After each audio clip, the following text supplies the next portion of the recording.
Welcome to Kodaikanal. இன்னைக்கு date என்னன்னு பாத்தீங்கன்னா ஜூன் 7.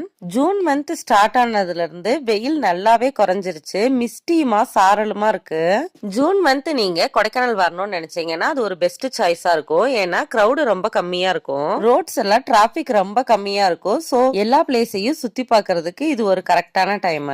இந்த 2 days நம்ம செஞ்ச ஆர்டரை தான் நம்ம இப்ப பாத்துட்டு இருக்கோம். மதியம் ஒரு 40 பேருக்கு வெஜ் மீல்ஸ் கொடுத்திருந்தோம். சாப்பாடு, சாம்பார், ரசம், புளிக்குழம்பு, அப்பளம், 2 வெரைட்டி காய். நைட் அதே கஸ்டமருக்கு chapati, parotta, chicken curry, veg fried rice. Morning பிரேக்ஃபாஸ்டா இட்லி, தோசை, பூரி, வெண்பொங்கல்னு கொடுத்திருந்தோம். அடுத்த நாள் லஞ்சுக்கு 3.5 kg chicken biryani, 1 kg veg biryani, dalcha, raita. நீங்களும் உங்களோட வீக்கெண்ட் ஆர் சம்மர் டைமுக்கு கொடைக்கானல் வந்தீங்கன்னா நம்மளோட வீகோ ஹோம்மேட் ஃபுட்ஸை ட்ரை பண்ணி பாருங்க. ஸ்கிரீன்ல தெரியற நம்பருக்கு கால் பண்ணி உங்களோட ஆர்டரை பிளேஸ் பண்ணிக்கலாம். நீங்க ஆர்டர் பண்ணதுக்கு அப்புறமா தான் நாங்க ப்ரிப்பேர் பண்ணவே ஆரம்பிப்போம் ஃப்ரெஷ்ஷா. சோ பிஃபோர் 2 hours ஆவது நீங்க ஆர்டர் கொடுத்தீங்கன்னா நல்லா இருக்கும். கொடைக்கானல் கிளைமேட், சைட் சீன் பத்தின அப்டேட்ஸுக்கு வீகோ ட்ரிப்ஸ் சேனலை சப்ஸ்கிரைப் பண்ணுங்க. தேங்க்யூ ஃபார் வாட்சிங்.